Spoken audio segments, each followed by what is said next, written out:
정말 시간이 너무 빨라요, 그죠? 나이가 들수록 시간이 더욱더 빨리 가는 것 같아요. 시간을 붙잡을 수 있으면 얼마나 좋을까요?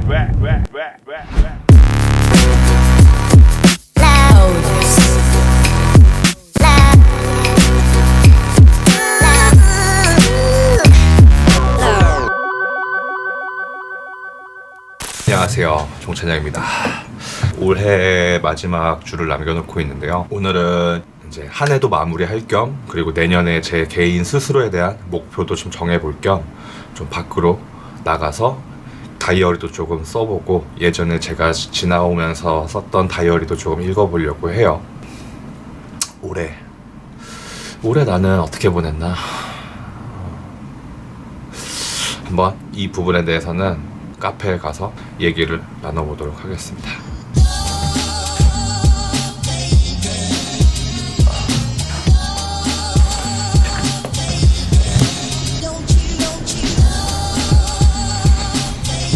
역시 내릴 때도 뒷문으로 내렸기 때문에 탈 때도 뒷문으로 타보겠습니다.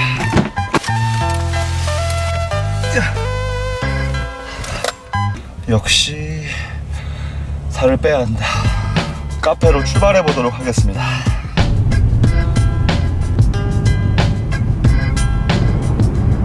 저한테는 이곳이 굉장히 익숙해요. 태어난 곳도 마포구에서 태어났고, 학교부터 해서 모든 제가 태어나서 살아온 환경들이 다 여기다 보니까 조금 저에게는 가장 마음이 편한 곳이라고 해야 되나? 아무튼 저에게는 이 근처의 모든 것들이 익숙하고 편합니다. 근데 사업함에 있어서 가장 필요한 게 뭐냐면 익숙함에 안주하지 않는 것인 것 같아요. 직원들로 하여금 시너지 효과를 더 극대화시켜서 수익을 창출내는 집단이다 보니까 직원들이 익숙함에 젖어 있을 때 그것을 어떻게 변화를 잘 이끌어 주실 것인지, 또는 직원들의 불만사항이 나오지 않게끔 어떻게 통솔을 할지, 그런 고민을 굉장히 많이 하는 것 같아요. 좋지 않은 선택과 좋은 선택을 경험을 바탕으로 해가지고 그 실수했던 것들을 반복하지 않게끔 계속해서 더 나아가는 것, 그것이 바로 오너가 해야 할 일이 아닐까 생각이 돼요. 정말 시간이 너무 빨라요, 그죠? 나이가 들수록 조금 시간이 더욱더 빨리 가는 것 같아요. 시간을 붙잡을 수 있으면 얼마나 좋을까요? 네. 저는 주변 사업하는 친구들에 비해서 조금 감수성이라고 해야 하나? 이런 것들이 너무 풍부한 것 같아요. 그래서 조금 냉정해야 할 때 덜 냉정하고, 그리고 여러 가지 그냥 사업함에 있어서 조금 제가 아직도 많이 부족하구나 라는 거를 굉장히 많이 느낍니다. 저는 좀 사업가는 아닌 것 같아. 내가 생각하기에 나는 여기까지 온 거는 정말 대단하지만, 그냥 내 기준에 대단하지만 저는 조금 사업가 체질은 아닌 것 같다. 네, 그런 생각이 들어요. 나이가 먹을수록 더욱더.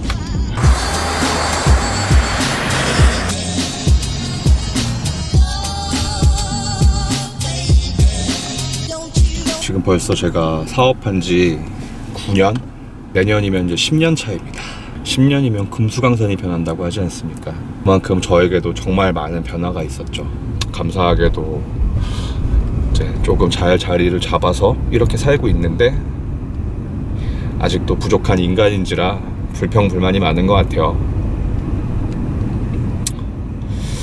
아무튼 내년 이제 목표를 세워봐야 되는데, 여러분은 올해 어떻게 본인들이 소망하신 목표와 이런 것들을 다 이루셨나요? 저 같은 경우는 모르겠어. 아직 좀 정리가 안 돼. 빨리 카페에 가서 정리를 해봐야겠어. 어디? 저쪽에다가요? 아니면 제가 넣어드릴까요? 제가 주차할게요. 네.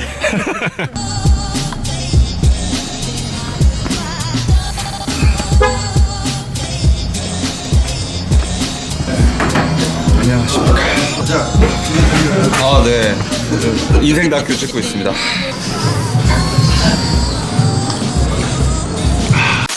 사업을 시작하면서 썼던 다이어리를 한번 볼 건데요. 보시다시피 2011년도 제가 사업을 시작하고 그 다음에 썼던 거네요. 그리고 그 사업을 시작하고 얼마 안 됐을 때 제가 했던 다짐 중에 하나입니다. 절약, 성실, 겸손. 이 부자가 되는 법 10가지는 저희 아버님이 저에게 주신 거예요. 잠시 다이어리를 조금 다시 한번 읽어볼게요.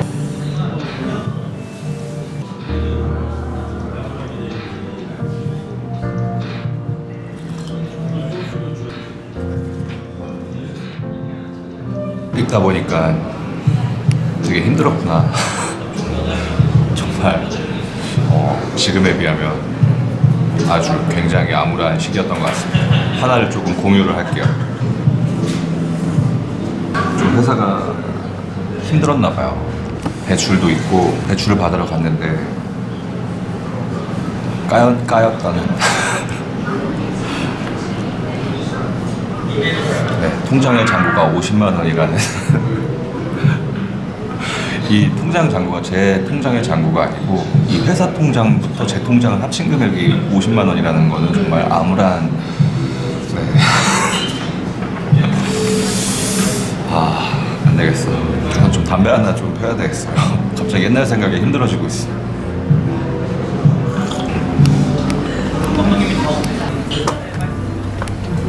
$50만 원. 그 50만 원도 어떻게 보면 월세도 못 내는 돈이었던 것 같아. 내가 그 당시에 처음 월세가 65만 원인가? 한 40만 원인가? 솔직히 좀 기억은 안 나요. 근데 그 정도 됐던 걸로 기억하는데 저 당시에 아마 대출을 더 받았나? 기억이 안 나요. 아무튼 굉장히 힘들게 초창기 회사를 운영했던 것 같습니다. 그에 비해서 지금은 너무 감사하게 살아가고 있는데 왜 이렇게 살고 있는 걸까?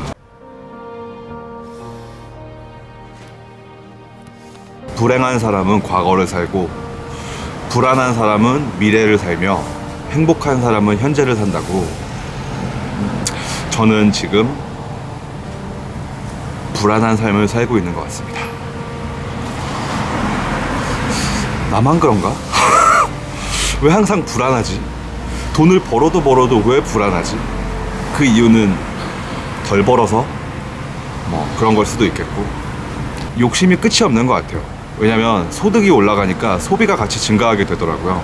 그리고 내가 가지고 있는 게 어느 순간 익숙해지면서 당연한 게 돼버리고 내가 지금 가지고 있는 모든 것들을 조금씩 내려놓게 되면 어떡하지? 이런 불안함?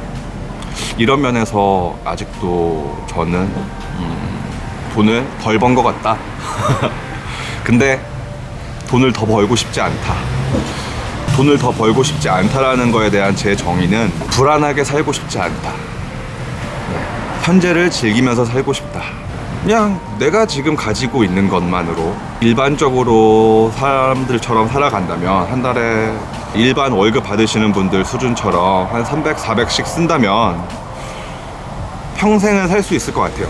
어떠한 사치 부리지 않고 제가 있는 돈을 가지고 회사에서 나오는 돈이 아닌 그냥 지금 제가 산 것들과 제가 있는 돈을 은행에 넣어놓고 어떠한 불행 없이 계속해서 또박또박 쓴다면 그냥 살 수 있을 것 같은데 내가 지금 가지고 있는 차들, 내가 지금 소비하고 있는 것들을 줄이면서 다시 산다. 그럼 아마 힘들겠죠. 그런 면에서 제가 미국을 가고 싶어 하는 것 같아요. 왜냐면 나는 남들에게 보이는 삶을 살고 있다. 그런 게 나의 행복을 항상 멀리 두고 살게 하는 이유가 아닐까라고 생각이 됩니다.